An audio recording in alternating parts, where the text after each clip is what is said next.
I'm Siobhan Mellon. I live in Histon. I've lived there for nearly 30 years. I was brought up in Cumbria. I am General Manager at Cambridge Carbon Footprint, the very small charity who work on inspiring and supporting people on climate change. I've been here a year, but the organisation has been here almost 20 years. I sometimes think of myself as a regenerative economist also because I did a year's study on that with Schumacher College. To get to the answer of what democracy means to me, I have to start somewhere else. And I will just say that I was just lying half awake in bed this morning, and my mind was kind of going on various things.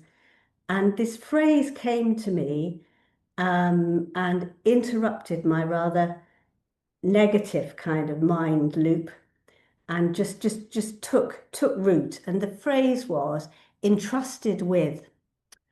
And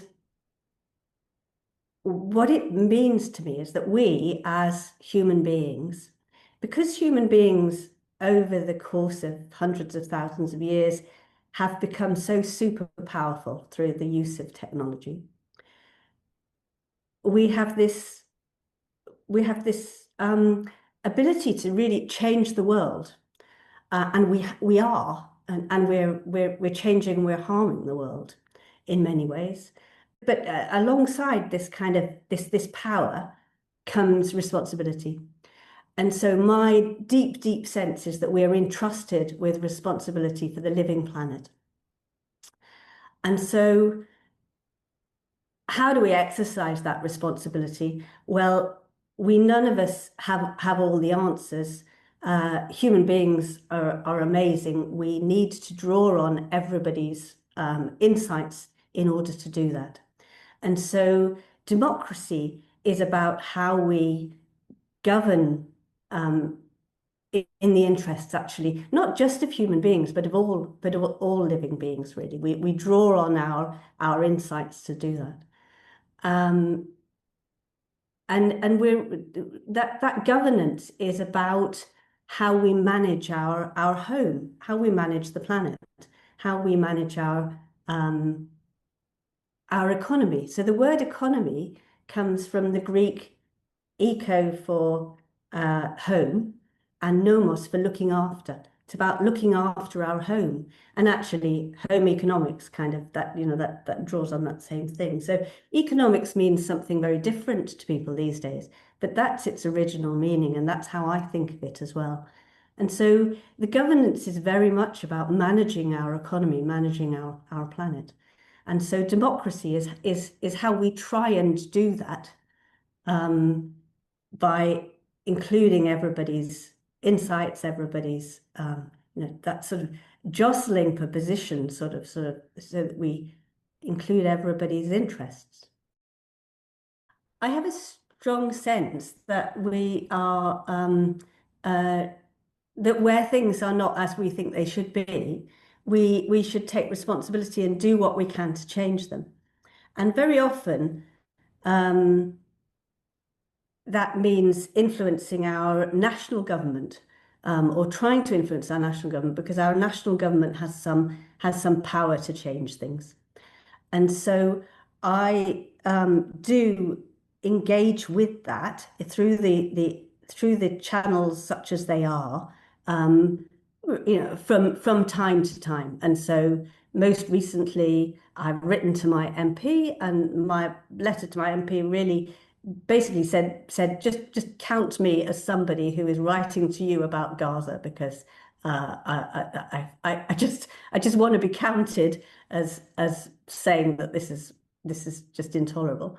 And also organising meetings with MPs and bringing with my MP is something that I've done a few times, usually as part of an organised thing, and thing organised by another organisation.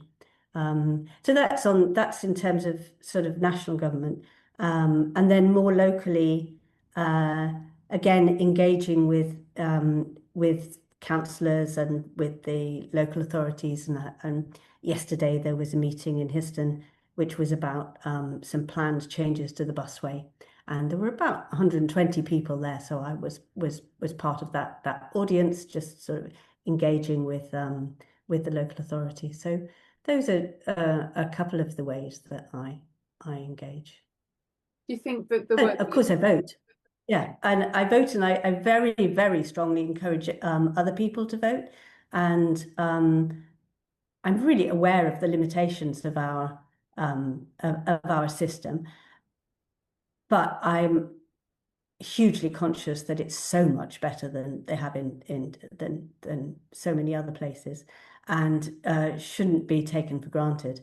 And so I've got boys in their 20s. I've got two sons in their 20s. And I'm kind of passionate about talking to them and also to their friends and sort of really urging them to make the effort to vote and making this point that if you don't, then your interests are not at the forefront. And in fact, I think the way in which my generation's interests are much better served by the way that we have things than the younger people's are at the moment is part of that. The older people vote.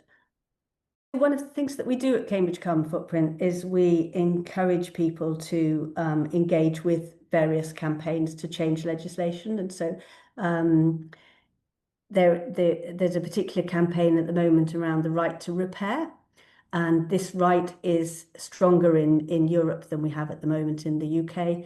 And so we're encouraging people to, we're encouraging MPs to sign up to that. And we've had great success with the Cambridgeshire MPs. And we're encouraging our membership to write letters to their MPs and sort of engage with that. So wherever there's a national campaign which is relevant to pushing the agenda of addressing the climate change, then addressing climate change, then we will share that with our membership and encourage them to get involved. In the past, we've taken busloads of people down to London to join marches. Marches is another thing that we do. Yeah. Marches are always really good fun, actually. So, that. But again, it's just this feeling of responsibility, really. And responsibility sounds like a kind of heavy word. I rather like the way that it can be seen as responsibility, the ability to respond. And so I feel if we can respond to something, if we can do something to make things better, then we really should. I think there's a huge problem with becoming overwhelmed because we're faced with information about all of the things that are happening in the world, and then the news always focuses on the problems. And so you can kind of, I understand that people feel overwhelmed by it and feel like they can't manage it. But I just think we need to choose the things that speak to us most deeply and take action on those, really. Yeah. I like what you said there about responsibility. I think about that as well, our ability to respond. And you're sort of saying about overwhelm, that takes away exactly that, doesn't it? It's a responsibility shouldn't be a heaviness, but heaviness takes away our ability to respond. Yeah, no, I'm just thinking also about how cynicism is such a huge issue, I think. And there's a massive cynicism about particularly about government, really, but about everything, really. And I was just thinking about how, we have been part of creating this world which is dominated by big corporations. And corporations have, the way that we've set things up in our global economy, corporations have a whole load of rights. And but they're not people, and they don't have empathy, and they don't actually care about people. Whereas, we human beings actually, we've all got to a greater or lesser degree empathy. But instead, we've allowed all this power to be accumulated in corporations, and so it's understandable that people should feel cynical. But we've created this. We can create something different, and I just feel that everything we do is, we might think we can sit on the fence, but actually in everything we do that has these influences, it kind of ripples out. If we have a kind of idea of what democracy should look like, it is it's governance which actually values everybody equally, and in which everybody's interests and all living beings' interests ideally are kind of held equally. So if that is the vision, then clearly we are way from that. And in fact, powerful interests, bullies, kind of have organized the world in ways which suit them better. And I think this is something which seems to be getting worse. It seems as though we've had this period, this post-war period, in which historically speaking, things are sort of better than ever, really, and now we're going backwards. So in terms of the fault lines, democracy is not living up to its promise. The powerful interests are skewing it for their own purposes. So that's one aspect of it, and I think that the power of corporations is really important there. But also just, I mean, it astounds me that in supposed democracies we're in this situation whereby people can use their money to sway the system so much. But that is how it is. It's worse in America than it is in the UK. Yeah, and social media is really is hugely problematic. It's not serving the interests of society at all. It is polarizing. It's tearing us apart, and so it's just in terms of fault lines of democracy, that's an aspect that's really not working. Yeah. There's more than that as well. There is also the climate and ecological crisis, which is playing out incredibly fast, but nevertheless is the kind of thing whereby you need to have a really long-term perspective, and you need to think in terms of the impact of what you're doing on generations to come. And when you start doing that, it's just so, I can't find a word which is strong enough, but it's so tragic what is happening, and the implications of what's happening with the climate crisis for future generations are just unspeakable, really. And our democratic cycles, just our voting people in every 5 years, is really poorly suited to managing that kind of problem. So I think there are examples of ways in which democracy is working better. And I suppose my imagining of a thriving democracy in the future has somehow managed to bring those to the fore and spread those. So in a way, I think what has happened is that the power of a good idea has actually managed to somehow or other kind of push out the power of brute force and money and sort of that kind of controlling kind of power.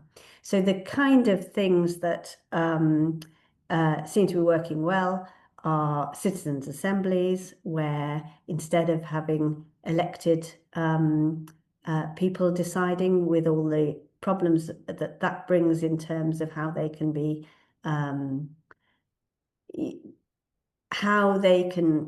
be skewed really by how much money they've got to put behind their campaigns, and also how they tend to focus on short-term interests. Instead, you have people who are chosen randomly and who really represent the population. You can represent the population pretty accurately, and they come together, and over a course of a decent amount of time, they're paid for their participation so that they can actually participate, but they find out about issues and propose solutions. And I think Ireland's the place to look to where the citizens' assemblies have been really, really good. And the way in which the citizens' assemblies there, the two things I know about are the abortion question, where I think the citizens' assemblies came up with proposals which were really far more progressive than people thought that Ireland was. But actually, they were correct, and the Citizens' Assembly came up with proposals, and that there was a split in the Citizens' Assembly, which reflected the split in the general population. So I think the proposals were to legalise abortion, but the split within the Citizens' Assembly, which I think was something like 67 to 30, I might not have that quite right, but it was something like that, was about the same as it was in the ultimate referendum. But they've also done a Citizens' Assembly on climate change and come up with some good stuff on that. So Citizens' Assemblies is one thing.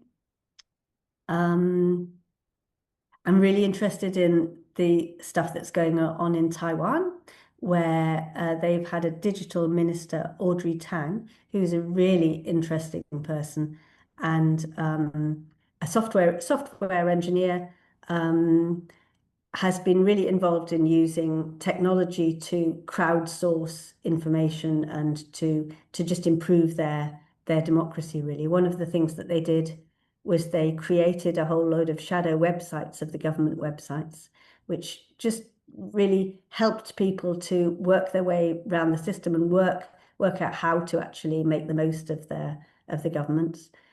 I think they also have got mini referendums on and local budgets, and are using technology to allow lots and lots of people to engage in decision making around that. So yeah, there's a couple of things.